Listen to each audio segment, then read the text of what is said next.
자, 자, 시작하겠습니다. 안녕하세요. 네, 안녕하세요. 어, 금요일이죠? 우리 어저께 했던 거, 결산 내용 했던 거 복습 좀 해볼까요? 책 좀 볼게요. 페이지 79페이지 6장 결산 및 재무제표 보겠습니다. 결산 및 재무제표. 자, 우리 결산에 대해서 봤는데, 우리 결산에 의의 결산이 뭐예요? 라고 물어보면 뭐라고 하면 된다? 재무제표 만드는 과정입니다. 라고 하시면 돼요. 그쵸? 재무제표 만드는 과정. 우리가 어저께 회계 순환 과정 좀 살펴봤죠? 순환 과정에는 거래부터 시작해서 재무제표가 완성되기까지. 어, 오늘 시간이 좀 되면요. 실제 재무제표 완성된 재무제표 회사의 재무제표를 좀 보면서 좀 우리 배웠던 것들을 좀 확인해 보는 시간도 좀 가졌으면 좋겠어요. 시간이 허락되면. 어, 거래부터 우리가 장부 마감 재무제표 작성까지는 뭐 여러분 보시면 되고요. 어저께 중요한 거 했죠? 결산 수정 분계 내용 중에 우리 수익 비용 계정의 정리라는 걸 했잖아요. 그렇죠? 결산 수정 분계 내용 중에 수익 비용의 정리를 어저께 배웠는데 우리 기중에 현금주의로 혹시라도 기중에 현금주의로 회계 처리한 게 있으면 기중에 회계 처리한 걸 현금주의로 되어 있는 게 있으면 기말에 가서 발생주의로 좀 바꿔주면 좋겠다라는 거였죠. 그래서 우리가 발생주의 개념은 크게 이연과 발생의 개념이 있고요. 이게 다 수익 비용 계정 각각에 있을 수 있다 그랬죠. 수익과 비용. 그렇죠? 그래서 수익의 이연, 비용의 이연, 수익의 발생, 비용의 발생에서 네 가지 계정 과목이 만들어질 수 있다라고 말씀드렸어요. 요거에 대해서 우리가 발생주의 계정 4개 봤었죠? 자, 한번 복습을 해볼까요? 수익의 이연, 수익의 이연, 이연 그러면 선자가 나온다 그랬죠? 이연, 수수익, 그쵸? 수익이니까 선수수익이 나와요. 선수수익, 그쵸? 선수수익, 선수수익 부채입니다. 그쵸? 그 다음에 비용은요? 선급비용, 그쵸? 선급비용. 일단 선자만 나오면 돼, 일단 이연이면, 그쵸? 선급비용, 선급비용. 그 다음에 수익의 발생은요? 수익의 발생, 미지급비용, 미지급비용, 그쵸? 미수수익, 수익이니까, 그쵸? 미수수익, 미수수익. 미수수익 나오고요. 그 다음에 비용의 발생은요. 미지급 비용, 그쵸? 미지급 비용, 미지급 비용 이렇게 네 가지 계정 과목이 나오는 겁니다. 요 네 가지 계정 과목은 자산 부채 계정이에요. 자산 부채 절대 손익 계정이 아니다. 요거 헷갈리면 안 돼요. 자산 부채 계정입니다.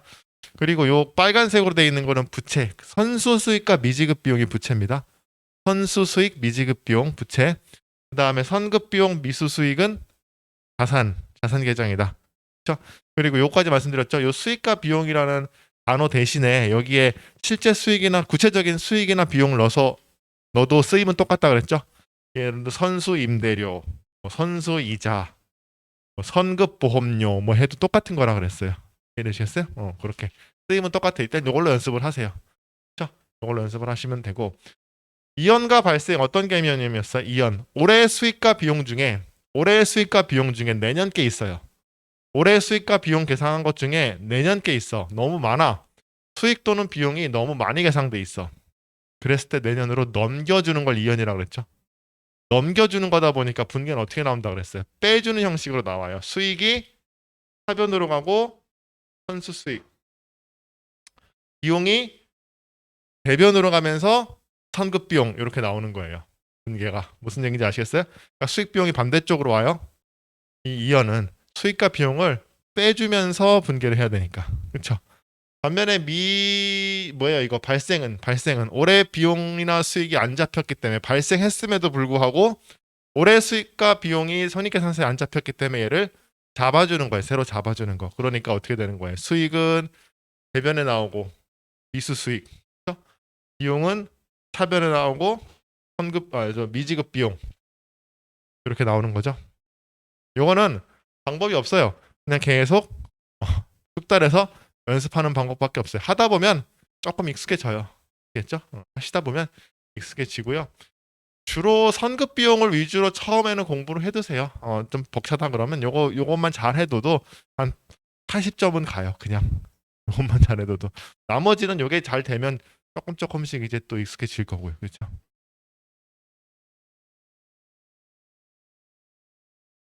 결산 수정 분기였어요. 그렇죠? 저 수익 비용의 정리였습니다. 잘 해두세요. 그 다음에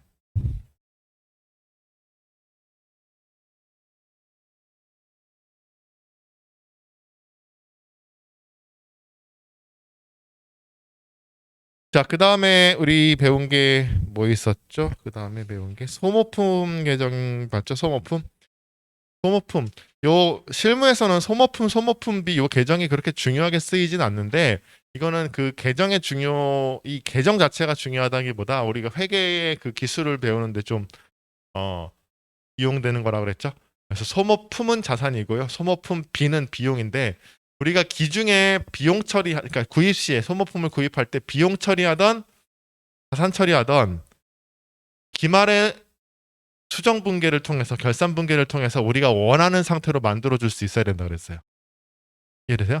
기말의 수정 분계를 통해서 우리가 원하는 상태. 그러면 예를 들어서 자 이런 상태야. 예를 들면 어저께 예를 들었죠. 10,000원의 소모품을 샀어요. 기중에 10,000원의 소모품을 샀어요.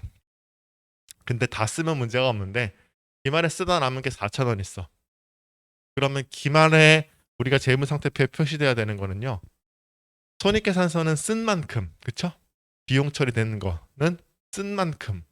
그리고 재무상태표에 표시돼야 되는 거는 남아있는 분, 미사용 분 이렇게 표시가 돼야 되는 거예요. 그쵸? 그러니까 10,000원치를 사가지고 다 쓰지 못하고 4,000원이 남았다. 그럼 쓴 건 얼마예요? 6,000원치죠?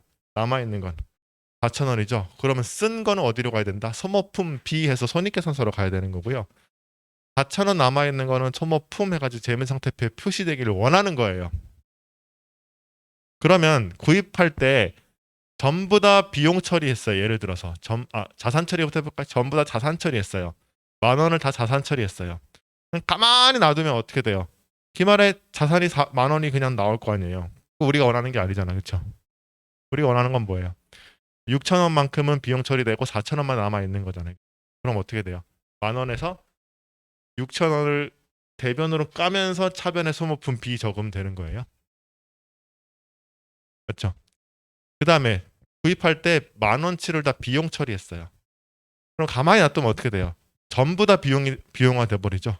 우리가 10,000원이 다 비용이 돼버리잖아. 근데 우리가 원하는 비용 얼마인데? 6,000원이잖아요. 그렇죠? 4,000원 덜 썼잖아. 네? 그러니까 10,000원에서 4,000원만큼은 비용 계산한 거에서 4,000원만큼은 뭐예요? 덜면서 걔는 자산으로 계산해 줘야 돼요. 그러니까 우리가 구입 시 자산 처리했다는 거는 하나도 안 쓸 거를 가정했다고 생각하시면 편해요. 그다음에 구입 시 비용 처리했다는 건 전부 다 쓸 거를 가정했다고 하고 회계 처리했다고 생각하면 편해요. 그럼 기말에 남아 있는 것만큼 우리가 조정을 해주면 되겠죠. 무슨 얘기인지 아시겠어요? 연습을 좀 해야 돼요, 그렇죠? 그래서 우리가 중요한 거는 어제 보셨듯이 수익 비용 계정의 정리도 그렇고 소모품비의 정리도 그렇고 중요한 거는 내가 원하는 손익계산서에 계산될 금액, 재무상태표에 계산될 금액이 얼마다라고 딱 정해 놔야 돼요. 특히 그 수익 비용 계정의 정리는 수익과 비용이 올해 얼마, 내년 얼마 그거를 정해 놔야지 분계가 가능하다 그랬어요. 그렇죠? 올해 비용 얼마 또는 올해 수익이 얼마가 되고 싶은데 장부에 이렇게 되어 있으니 수익과 비용을 잡든지 빼든지 그렇죠? 잡으면 발생이 되는 거고요. 빼면 이연이 되는 거고. 그렇죠? 따라오시고 있죠? 지금 잘 듣고 지금 머릿속에서 지금 빨리 복습을 하셔야 돼요. 어저께 복습을 하신 분은 수업을 잘 들으신 분은 따라오실 수 있죠. 믿습니다. 네. 소모품의 정리 봤고요. 그 다음에 우리가 마지막에 어제 끝에 본 게 뭐예요? 부가세 예수금과 부가세 대급금이죠. 부가가치세는요, 우리가 이제 거래를 할 때 앞에서는 부가가치세를 고려하지 않고 이제 우리가 회계 처리를 쭉 해왔어요. 근데 이제 부가가치세를 포함한 것도 우리가 같이 이제 회계 처리 알아야 되는데, 일단 개념은 잘 잡고 들어가야 돼요. 이 부가가치세는요, 그냥 이렇게 생각하면 편해요. 받아오면 내는 거고, 냈으면 돌려받는 거예요. 그거가 흔들리면 조금 이제 좀 괴로워져요.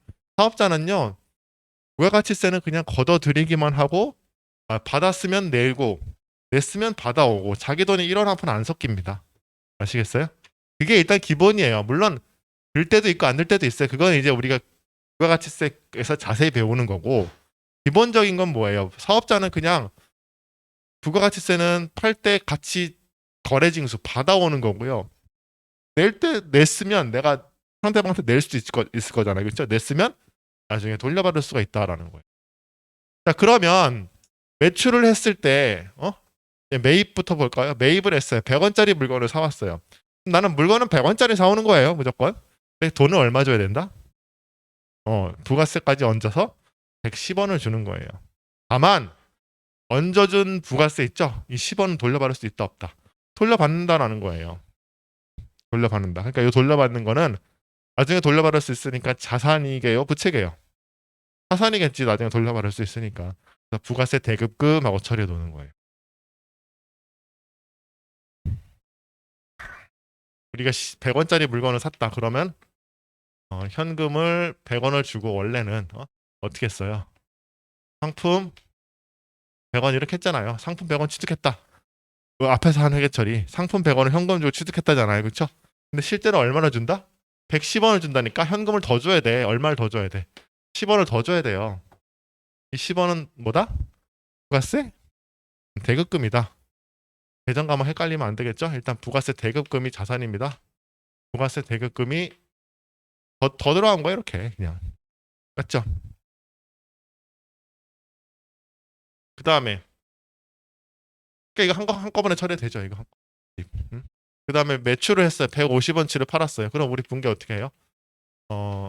상품 매출 150 이렇게 했잖아요. 그 다음에 뭐 현금이 뭐예요? 현금이면 현금 150 이렇게 했던 거잖아요. 우리 현금 매출이면. 근데 실제로는 어떻게 된다? 현금 얼마 받아야 된다? 165, 즉 15원 더 받아와야 된다니까요. 근데 이거 내 돈이 아니에요. 내 돈 아니라니까요. 잠깐 맡아두는 거예요. 잠깐 맡아두는 거. 내가 잠깐 맡아두는 거예요. 맡아뒀으니까 VAT 뭐다? 예수금 해가지고 15 이렇게 처리해놨다가 이제 낼 때마다 부가세 대급금에 쌓이겠죠. 받을 때마다 부가세 예수금에 쌓아놓을 거예요. 그렇죠? 나중에 돌려받으니까 자산이고요. 이건 나중에 내야 되니까 부채예요. 언제 낸다? 3개월에 한 번씩. 우리가 1기, 2기 맞죠? 1기 예정 확정 이렇게 2기 예정 확정 있는데 3개월에 한 번씩 4월 25일, 7월 25일, 10월 25일 다음에 1월 25일에 얘네 두 개를 퉁쳐서 순액만 내는 거예요. 순액만. 응? 순액만. 다만 우리가 3월 31일, 6월 30일, 9월 30일, 12월 31일이 되면 얘네 두 개가 이제 기간이 끝났으니까 내는 거는 1월 다음 달 25일 뒤에 내지만 기간이 끝났으니까 이제 얘랑 얼마나 비교할 수 있겠죠. 비교가 가능하게 되잖아요. 예를 들어서 2기 확정이다. 이때만 하는 건 아니에요. 언제 한다? 3월 31일, 6월 30일, 9월 30일 다 하는 거예요. 1년에 4번. 이때 이게 공교롭게 이때도 겹치니까 결산시험분기에서 같이 하는 거라고요. 그럼 어떻게 하면 돼요? 이때는 부가세 대급금 있으면 까주고 그렇죠? 크로스 부가세 대급금 얼마? 10원. 그 다음에 얘도 그렇죠? 이렇게 그래야지 퉁쳐지잖아. 우리가 순액을 알 수 있잖아요. 부가세 예수금 15. 그러니까 부채가 15 사라지고 자산이 10 사라지면서 대변의 잔액이 남네. 그렇죠? 대변은 얘는 뭐가 돼야 되는 거예요? 이거는 이때는 안 내잖아요. 그렇죠? 언제 내요? 1월 25일 날 내니까 아직은 미지급이죠. 미지급. 미지급 세금 또는 미지급 금 다 돼요. 문제에서 나와요. 미지급 세금으로 해라, 금으로 해라 나오니까. 또는 이쪽에 나오면 부가세 대급금, 즉 환급 받을 게 더 많아지면 이쪽은 미수금 하면 되는 거예요. 그렇죠? 그딱 언제 1월 25일 날 이거 떨면서 내면 되는 거예요. 그러니까 분계 기말 분계는 간단해요. 어떻게? 하변의 부가세 예수금, 대변의 부가세 대급금, 잔액을 이렇게 떨면 되는 거예요. 됐죠? 요거 분계는 간단하지만 요 의미에 대해서 좀 이해를 하셔야지 돼요.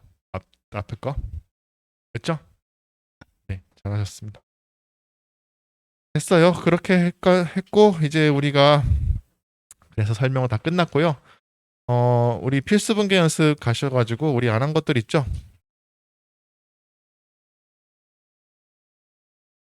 155페이지. 155페이지입니다.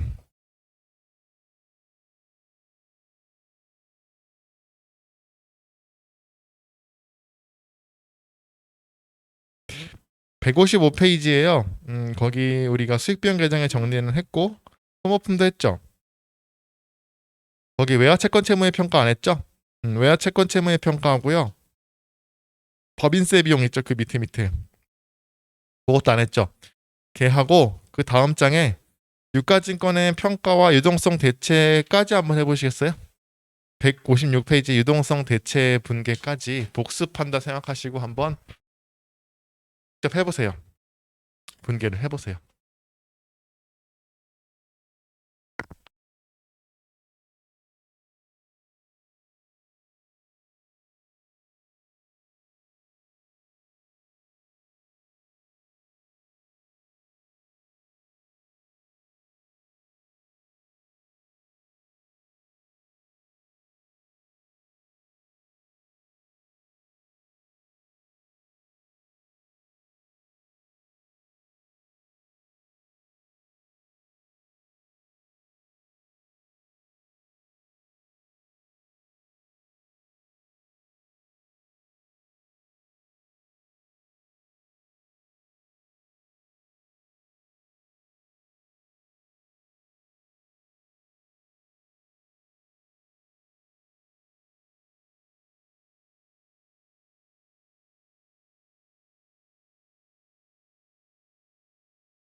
여러분 그 연습 문제 풀고 계시죠? 조금씩 푸셔야 돼요. 한꺼번에 해야지라고 생각하지 마시고 조금씩 하세요. 하루에 한 5문제씩이라도. 5문제 푸는데 30분이면 충분하잖아요. 그렇죠? 5문제 된다 그럼 3문제만 풀어보세요. 3문제 하루에 3문제. 쉬는 시간에 풀던 오셔가지고 시작하기 전에 이렇게 풀어보시던 그렇게 해가지고 꾸준히 하셔야 돼요. 한꺼번에 50문제 한꺼번에 다 풀어야지라고 생각하면 힘드니까. 기억에 좀 남아 있을 때 그렇게 하셔야지 여러분 이게 장기 기억이 돼요. 장기 기억. 나중에 다 까먹어 갈 때 살리는 것보다 어느 정도 머릿속에 남아 있을 때 풀어보고 복습하는 게 도움이 많이 됩니다.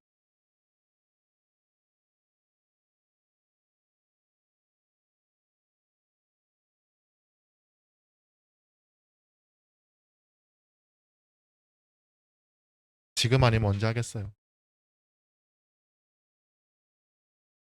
자, 볼까요? 되셨나요? 아직? 볼게요. 어, 외화 채권 채무의 평가인데요. 외화 채권 채무의 평가 개념은 뭐라 그랬어요? 기말에 결산하려고 봤는데 외화로 표시된 채권과 채무가 있어. 그쵸? 결산하려고 봤는데 외화로 표시된 채권과 채무가 있어요. 즉 내가 갚을 돈이 외화야. 또는 받을 돈이 외화야. 그러면 무슨 문제가 발생해요?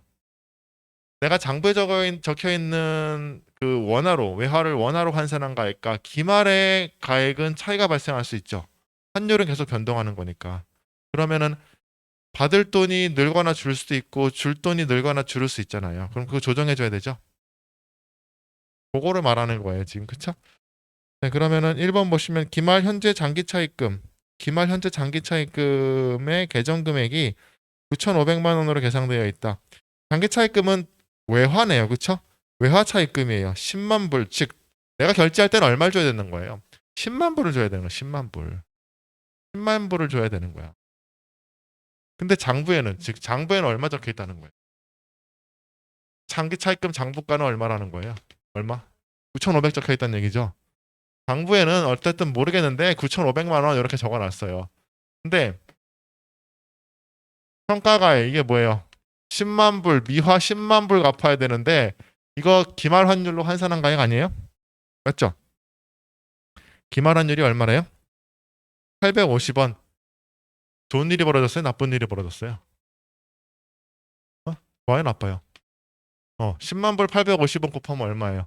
8,500만 원이잖아. 내가 9,500만 원 갚으려고 10만 불 갚으려면 9,500만 원 정도 들어라고 원화 적어놨는데 기말 환율이 우리가 원화가 좋아져서 8,500이면 되게 생겼잖아요, 지금. 그쵸? 이게 채무니까 갚을 돈이 줄었으니까 좋아요, 안 좋아요? 그렇죠. 그러니까 장기 차입금이 증가 감소. 감소, 차변 대변. 차변이죠. 이것부터 적어야 돼요. 장기 차입금이 차변에 적히는 거예요. 분계가 순서가. 그렇죠? 얼마만큼 줄어요? 얼마만큼 줄었어요, 지금? 1,000만 원만큼 지금 줄었잖아. 오로지 환율이 변동해서. 그렇죠? 1,000만 원을 줄여줘야 돼요. 1,000만 원을 줄여줘야 되고 이거는 왜 줄었어요? 외화를 환산해가지고 줄었죠? 외화 환산 뭐예요? 이익이지, 이익. 그렇죠? 외화 환산 이익 영업 외 수익이죠. 얼마예요? 1,000만 원. 됐죠? 이게 평가예요.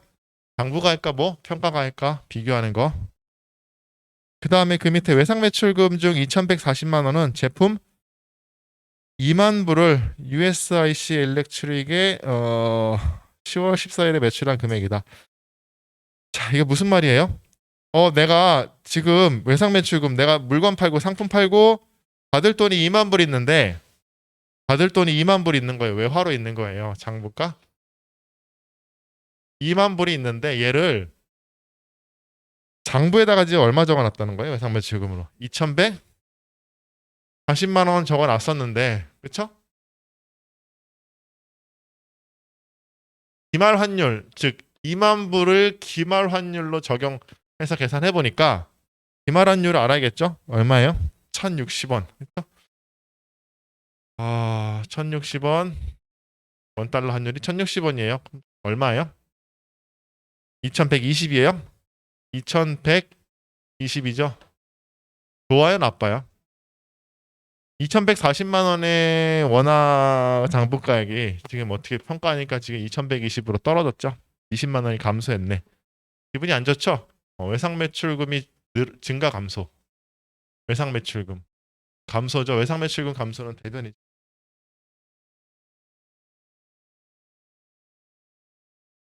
20만 원 감소.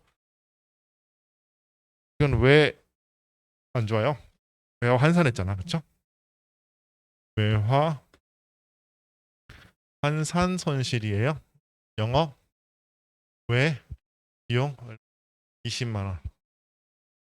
채권 채무부터 이렇게 먼저 조정해주고 나와야 되는 거예요. 손익 계정은.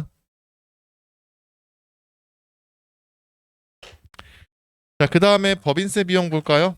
법인세 비용. 당기 법인세 추산액은 400만 원이다. 선납세금 계정 잔액은 0이다. 실제 실전 문제에서 어떻게 나오냐면요. 이렇게 나와요. 그냥 당기 법인세 추산액은 400만 원이다 라고 나와요. 그러면 어떻게 해야 돼요? 여러분은 바로 선납세금 잔액을 찾아야 된다고. 선납세금 잔액을 찾아야 된다고. 지금은 그냥 좋죠, 친절하게. 선납세금 잔액이 0이다. 그럼 어떻게 하면 돼요? 법인세 비용 여기다 바로 해볼게요. 법인세 추산액이 얼마? 40만 원? 400만 원? 그러면 법인세 비용이 400만 원이란 얘기예요. 법인세 비용 있죠?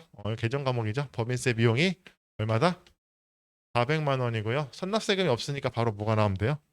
미지급 세금 또는 미지급 법인세 같은 거예요. 400만 원 이렇게 나오면 되겠죠. 선납세금이 있는 경우도 있죠. 밑에 보면요. 당기 법인세 추산액은 3천만 원이다 라고 나와 있고요. 여러분이 선납세금 계정을 찾아봤을 때 당사 법인세 중간연합세액과 원천징수 납부세액을 선납한 세금 계정에 선납세금 계정에 얼마가 있다? 420만 원 있다라는 거예요. 그러니까 내가 올해 법인세 낼 거는 3천만 원으로 계산이 됐어요. 다 합해서 토탈로. 근데 내가 미리 낸 세금이 얼마가 있다는 거예요. 420만 원이 있어. 그러면은 나중에 낼 거는 420만 원 빼고 내야겠지. 그렇죠? 그러면 어떻게 하면 돼요? 법인세 비용 얼마예요? 3천? 법인세 비용은 3천만 원인데 선납세금 내놓은 게 있어요. 선납세금 자산이죠? 자산 감소예요. 까는 거예요. 이거 자산 감소. 420만 원? 420만 원은 말 그대로 미리 낸 세금이 있다니까. 그럼 미지급 세금 얼마면 돼요? 이거를 뺀 금액만큼 있으면 되겠지. 3천만 원에서 420만 원 내놨으니까 2,580만 원만 나중에 언제? 3월 31일에 신고서랑 같이 납부하면 되는 거예요. 됐나요? 요거 좀 잘 기억해 주세요. 요 구조, 법인세 비용, 선납세금, 미지급세금 이렇게 나오는 거.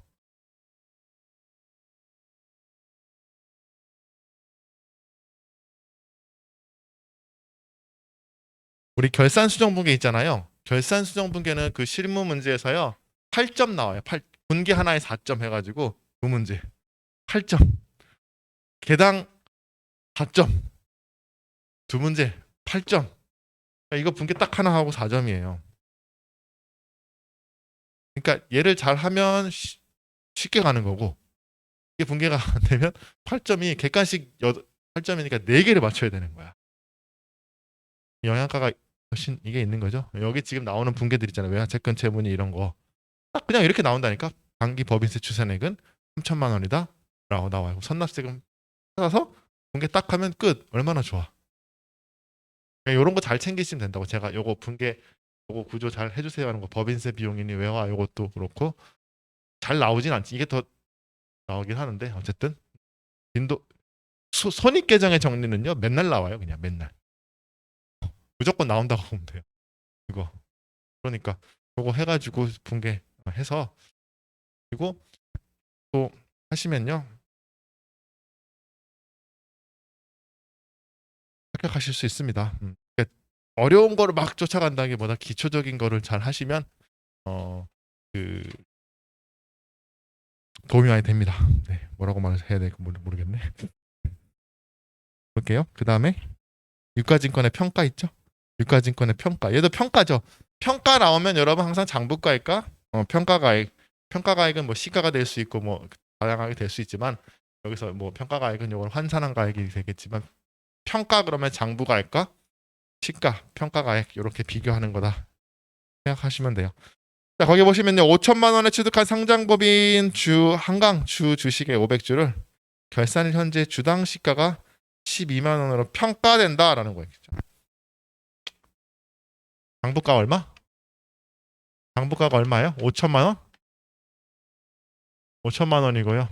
평가가액 볼까요? 평가가액은 얼마? 500주 들고 있나요? 500주 들고 있고 주당 가액이 얼마래요? 12만 원? 그럼 평가가액이 얼마 계산되는 거예요? 6천 계산되는 거 아니에요? 그렇죠? 그러니까 5천이었는데 6천으로 평가된다니까 기분이 좋아요, 안 좋아요? 좋겠죠. 이 문제가 지금 좀 문제가 있네, 그렇죠? 주식이라고 나와 있는데 이게 매도 가는 증권인지 단기 매매 증권인지가 없네. 알 수 있어요, 없어요, 여기서? 없어요? 이 문제에서는 알 수가 없어요. 지금 이거 가지고는 단기 매매 증권인지 매도 가는 증권인지 이건 알 수가 없어야 되는 거예요. 그냥 이거 보고 단기 매매 증권 바로 아시거나 매도 가는 증권 하시면 안 된다고요. 이 주식을 취득할 때 단기 투자 목적이냐 장기 투자 목적이냐 요걸 알아야지 회계 처리할 수 있는데 매도 가능 증권이라고 한번 해봅시다. 장기 투자 목적 했다고 해봅시다. 가정 해봅시다. 그럼 뭐가 그러니까 장기 투자 목적이다 그럼 뭐가 돼야 돼요? 매도 가능 증권이 돼야겠죠? 매도 가능 증권이 지금 5천만 원이 장부가인데 6천이야. 그럼 어떻게 하면 돼요? 화면에 매도 가능 증권 올려줘야겠죠? 매도 가능 이건 제가 그냥 가정한 거예요. 매도 가능 증권이라고 단기 매매 증권이 될 수도 있어요. 문제는 알 수 없어요. 1,000원이고 1,000만 원이고 그쵸? 아니 여기 뭐가 나와야 돼 여기 계정 과목 뭐예요? 그쵸? 매도 가능 증권 평가 이익이죠? 얼마? 3만 원. 기타 포괄손익 두 개익이고요. 조금 더 깊게 들어가면 평가이익 계산하기 전에 평가 손실 있으면 걔부터 먼저 까고 계산해야 되는데 지금 그런 말 없으면 그냥 이렇게 하시면 돼요. 됐죠? 그 다음에 유동성 대체. 유동성 대체가 뭐예요? 유동 계정 중에 비유동인 애가 있으면 돌려주고 비유동인 애 중에 유동이 있으면 돌려주는 걸 유동성 대체라고 하는 거예요. 잘 나오는 게 뭐예요? 장기 차입금이 비유동이었다가 유동으로 바뀌는 거죠. 어. 그건 자산 부채 다 유동성 대체는 자산 부채 다 적용되는 거예요. 유동에서 비유동으로 가거나 비유동에서 유동으로 가거나 다 해당되는 겁니다. 제1은행으로부터 차입한 장기 차입금 1,000만 원은 결산일 현재 1년 내 상환 기일이 도래함으로 유동성 대체를 한다. 이게 실전 문제에서는요. 지난번에 우리 객관식에서 봤죠. 그냥 상환 스케줄 딱 보여줘요. 며칠 얼마, 며칠 얼마, 몇 년 며칠 얼마, 몇 년 며칠 얼마. 그럼 딱 봐가지고 여러분이 봐서 이렇게 선을 딱 그어서 1년 안에 갚아야 되는 거는 유동이 되는 거고요. 그 넘어가는 건 다 비유동이 돼야 되는 거예요.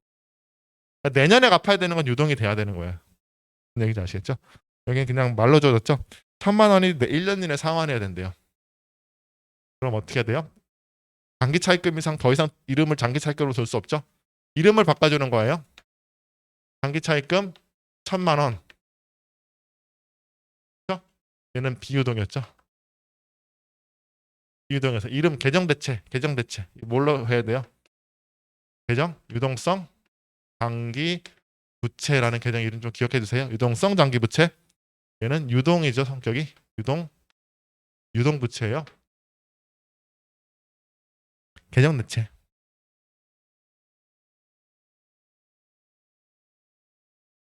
현금과 부족부터요. 이게 다 하고 끝내야 되는데.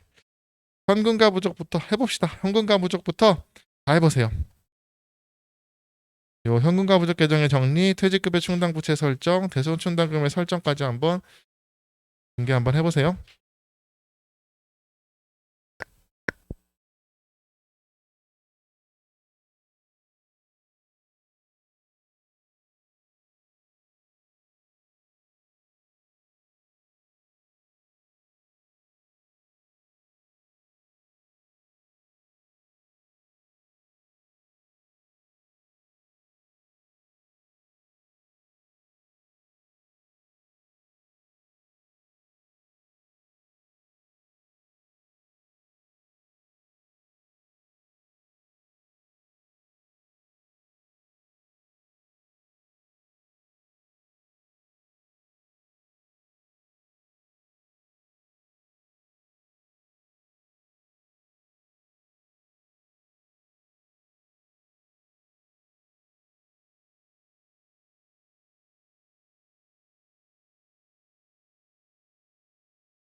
볼까요? 현금과 부족 계정의 정리 볼게요.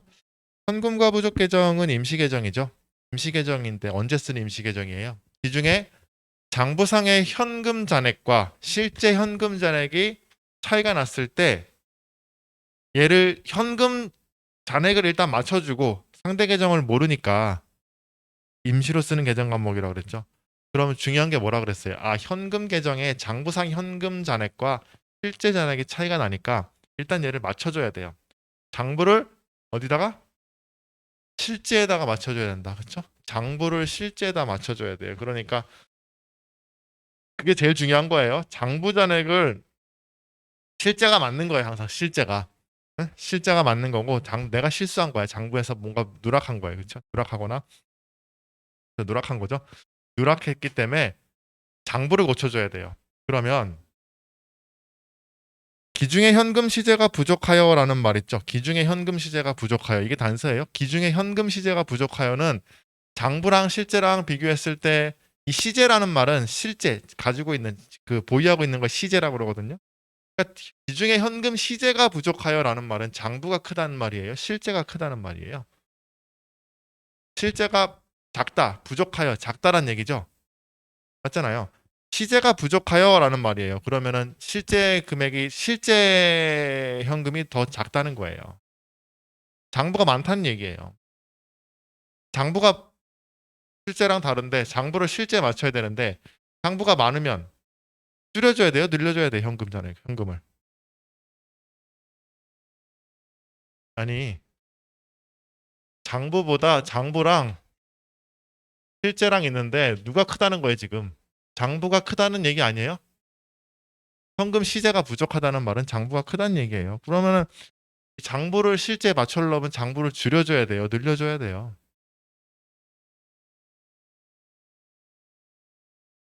맞아요, 맞는데 이게 잘 안 되시나? 뭐가 어렵죠? 숫자를 넣어야 되나? 숫자? 장부가 120이고 실제가 100이에요. 장부를 실제 이렇게 맞춰주려면은 덜어내야 돼요. 늘려줘야 돼요. 덜어내야 되잖아. 그렇죠? 이게 핵심이에요. 이게 안 되면 계속 헷갈려요. 이게 장부를 실제 맞추려면 장부가 많으니까 덜어줘야 된다고요. 그럼 기중에 어떤 분계를 했는지를 유추를 해야 돼요. 이거는 이 현금과 부족은 이 현금과 부족도 실제로 뭐 실제 실무에서 쓰냐 안 써요. 안 쓰는데 이거는 분계하는 요령 때문에 이게 하는 거예요. 이게 분계하는 요령. 기중에 어떤 분계가 있었는지 유추하는 그것 때문에 지금 배우는 거예요. 그럼 기중에 어떤 분계가 있었다는 거예요? 기중에 장부를 장부의 현금을 지금 말하는 거잖아요. 현금을 지금 줄였잖아요. 그럼 현금 차변 대변 기중에 대변이죠. 현금 줄였으니까 그렇죠? 이렇게 처리했다는 거 아니에요? 5만 원 그렇죠? 5천 원? 이렇게 했다는 거 아니에요? 이렇게 이거를 찾아내는 게 핵심이에요. 현금 과부족 이렇게 처리했었구나. 기중에 시제가 부족하니까 장부가 많아서 시제가 부족하니까 장부 현금을 이렇게 깠구나라는 거 그렇죠? 요걸 찾아내면 다 된 거예요. 그렇죠? 근데 이게 지금 우리 이렇게 하자는 게 아니라 뭐예요? 결산일 현재에도 그 원인을 알 수 없어 비용 처리하였다라고 돼 있죠. 12월 30일이 지금 찾아야 되는데 언제까지 못 찾은 거예요. 12월 30일까지 못 찾은 거잖아요. 그렇죠? 그럼 어떻게 해야 돼요? 현금과 부족은 어떻게 한다? 없애주고 임시 계정이니까 현금과 부족은 더 이상 나올 수 없으니까 없애주고 그 자리에 잡 뭐야? 잡손실 처리했다 이런 거야. 그러니까 얘는 분계를 하려면 한번 기준을 유출을 하고 이렇게 해야 돼요. 기준 분계를 찾아내고 이렇게 처리해 주셔야 되는 거예요. 맞죠? 바로 하려면 힘들어요. 그냥 요거 이렇게 처리됐으니까 이렇게 돼야 되는구나. 이렇게 나오셔야 되는 거예요. 자, 2번 장부상 현금보다 실제 현금이 부족하여. 장부상 현금보다 실제 현금이 부족하여? 똑같은 케이스다. 그렇죠? 장부상 현금보다 실제 현금이 부족하여 현금과 부족으로 처리해 두었던 금액 4만 원 중 그러면은 기준이 어떻게 했다는 거예요? 이거 1번인가? 1번? 어떻게 했다는 거예요? 장부상 현금 잔액이 부족 장 장부상 현금보다 실제 현금이 부족하여 라고 그랬으니까 현금 4만 원 이렇게 했단 얘기잖아요. 장부가 더 많고 실제가 작으니까 장부를 줄였다는 얘기죠. 현금 부족 얼마? 4만 원. 이거 언제 한 거예요, 이거? 기말에 한 게 아니에요. 기중에 이렇게 했다라는 거예요. 이거 지금 상상하는 거 지금. 아, 이렇게 했구나. 32,000원은 판매 직원의 교통비 시내 교통비 누락분으로 밝혀졌으며 요것도 이제 상상하는 거예요. 그렇죠? 아. 현금가 부족이 32,000원은 너 이놈 찾았어. 이놈 얼마예요? 뭐예요? 여비 교통비인가요? 여비 교통비 요렇게 32,000원 했었어야 되는데 내가 잠깐 딴짓하느라 못 봤어 해가지고 32,000원 찾았던 거죠. 근데 나머지 얼마 남았어요? 현금가 부족이 지금 8,000원이 남았잖아. 근데 얘는 도저히 못 찾겠다라는 거죠. 결산일까지 그 내역을 도저히 알 수 없다. 그러면 이제 나머지 현금가 부족도 8,000원도 더 이상 찾을래야 찾을 수가 없으니 갑손실로 처리해야지 잔액이 0이 되겠죠. 잔액이 0이 돼야 되니까 사라져줘야 돼요. 어때까지 결산 전까지. 됐죠? 분계는 뭐만 하면 돼요? 지금 물어보는 건 뭐예요? 12월 30일 요것만 하면 되는 거예요? 12월 30일 분계만 지금 물어보는 거예요. 앞에도 할 줄 알아야 돼요. 그 다음에 퇴직급여 충당부채 설정이죠. 퇴직급여 충당부채 퇴직금 추계액 기말에 전임 직원이 일시 퇴사할 경우 우리가 지급해야 될 부채 총액이 2천만 원이에요. 장부상 퇴직급여 충당부채 잔액이 한 푼도 없대요. 어떻게 해야 돼? 다 설정해야지. 그렇죠? 퇴직급여 충당부채를 몽땅 설정해야겠죠? 새로 적을게요. 퇴충 얼마? 천. 퇴충 2천. 여기 뭐예요? 퇴직급여. 얘는 부채죠. 얘 비용이죠. 얘는 부채. 비용 발생 부채. 그 다음에 2번은요. 퇴직금 추계액이 2천만 원인데요. 장부상 퇴직급여 충당부채 잔액은 1,200만 원이다 라고 돼 있죠. 그러니까 이것도 실전 문제에서 어떻게 나오냐면요. 그냥 이렇게 나와요. 퇴직급여 추계액은 2천만 원이다 이렇게 나와요. 여러분은 뭘 찾아야 된다? 설정 전 잔액이 얼마인지 찾아가지고 분계를 만드셔야 된다라는 거예요. 자, 추계액 얼마? 2천인데 얼마가 있어요? 설정 전 잔액이 1,200이 있잖아요. 그럼 얼마만 더 채우면 돼요? 800만 원 더 채우면 돼요. 어떻게? 하변에 퇴직급여 800만 원. 대변에 퇴충 부채죠? 800만 원. 질문. 기말에 설정 후 퇴직급여 충당부채 잔액은 얼마가 돼요? 이거는 설정 후 2천이 되는 거예요. 2천. 쉽죠? 대손 충당금 볼게요. 대손 충당금. 결산일 현재 매출 채권 잔액의 1%에 대하여 대손을 예상하고 대손 충당금을 설정할 때 결산 정리 분계는 딱 이렇게 나와요. 그냥 문제는 어떻게? 그냥 가로 없이 결산일 현재 매출 채권 잔액의 1%에 대하여 대손을 예상하고 충당금을 설정한다. 그러면 매출 채권은 뭐랑 뭐예요? 외상 매출금과 바드러움 있죠? 각각 해야 되는 거예요. 각각 해야 돼요. 그러면 외상 매출금 뭘 알아야 돼요? 잔액을 알아야겠죠? 1%라고 했으니까 1% 맞죠? 1%를 하려면 채권 잔액 비례법을 하려면 채권이 얼마인지 알아야지. 그럼 외상 매출금 잔액을 조회를 하면 돼요. 조회하는 건 너무 쉬워요. 나중에 보시면 그냥 시산표 열면 돼. 그냥 시산표. 클릭해가지고 보면 나와. 그러니까 그걸 찾아야 된다는 거예요. 나중에 그 실무 때 하시고 외상 매출금 잔액과 뭘도 알아야 돼요. 외상 매출 채권이니까 바드러움 잔액도 알아야겠죠. 근데 거긴 주어졌죠. 그냥 외상 매출금은 100만 원 있고 바드러움은 300만 원 있다라는 거예요. 그렇죠? 하나씩 해봅시다. 외상 매출금부터 해볼까요? 자, 어떻게 된 거예요? 이것도 좀 지워볼까? 거꾸로 한번 가봅시다. 거꾸로. 거꾸로.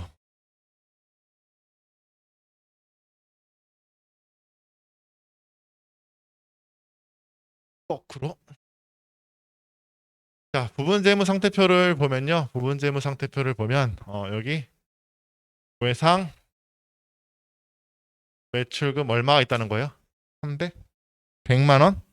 외상 매출금 얼마? 100만 원이 있고요. 그다음에 받으러움이 얼마가 있다는 거예요? 받으러움은 300만 원이 있다는 거예요. 그렇죠? 잔액은 이렇게 있다는 얘기죠. 근데 이게 매출채권이잖아, 두 개가. 물론 나중에 그 공시할 땐 얘를 합해서 공시하지만 어쨌든 보여주면 외상 매출금과 받으러움이 지금 각각 있고 여기에 대해서 뭐가 있다는 거예요. 뭘 하겠다는 거예요. 대손 충당금을 각각 설정하겠다는 거죠. 각각 설정하는 거예요. 채권이 다르니까 성격이. 대손 충당금은 얼마를 설정한다? 1%를 설정한다 하니까 내가 원하는 최종적인 결과는 뭐예요? 100만 원의 1%인 만 원만큼은 이렇게 빼주고 받으러움도 1%인 3만 원만큼 이렇게 빼서 회수 가능가액이 99%인 99만 원이고요. 얘는 얼마예요? 297만 원 이렇게 보여주고 싶은 거 아니에요? 이렇게 보여주고 싶은 거예요. 결과적으로. 이거는 요 외상매출금의 채권 잔액이고요. 배선충당금의 의미는 뭐예요? 못 받을 것 같은 돈, 그렇죠? 대손 예상액이에요. 대손 예상액이 그 1%씩 있고 이 99만 원, 290만 원은 뭐예요? 회수 가능가액이라고 하는 거예요. 얘네 둘을 회수 가능가액이라고 한다고요. 응? 회수 가능가액. 분계는 어떻게 해요? 분계. 요거 하려면 12월 30일에 외상매출금 분계 해볼까요? 외상매출금에 관련된 분계. 외상매출금에 관련된 분계를 하려고 하는데 분계하려면 뭘 알아야 돼요? 우리가 목표는 만 원이야. 대선충당금의 잔액은 만 원이야. 그러면 뭘 알아야 돼요? 대선충당금 설정 전 잔액을 알아야겠죠. 그것도 원래는 안 주어져요. 그것도 여러분이 찾아서 보시면 돼요. 시산표 보시면 되는데 얘는 주어졌죠. 설정된 잔액은 5천 원이래요. 그렇죠? 외상매출금은. 그러면 굳이 식으로 쓰면 어떻게 되는 거예요? 100만 원의 채권 잔액의 1%, 즉 만 원을 내가 원하는데 설정 전에 얼마가 있는 거예요? 5천 원 있잖아. 추가적으로 해야 될 거는 5천 원만 하면 되겠죠? 대손 충당금 5천 원. 물론 이 대손 충당금은 외상매출금에 대한 대손 충당금을 말하는 거예요. 그 다음에 차변에는 비용 하면 되겠죠? 대손 삼각비. 대손 삼각비 얼마? 1,000원 이렇게 하시면 되는 거예요.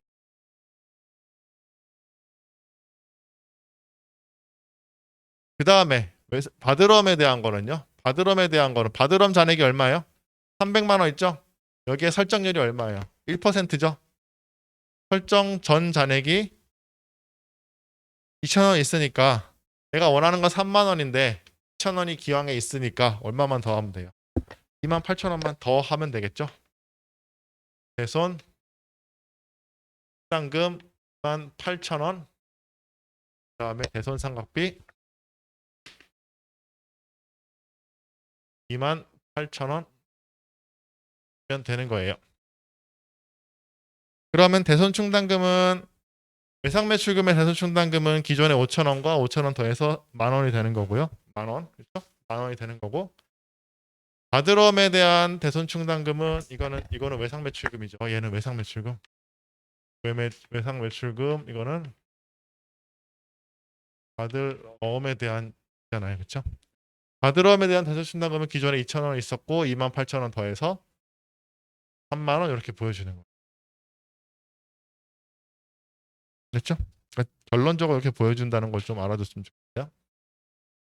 대선 충당금은 그러면 이거 계정 과목이 같은데 이게 구분이 되나요? 지금은 이렇게 하지만 나중에 실무할 때는 이걸 코드로 또 구분을 하거든요. 그러니까 안 섞여요. 걱정하지 마세요. 이거는 이거 따로를 구분하는 방법이 있어요. 다 있으니까.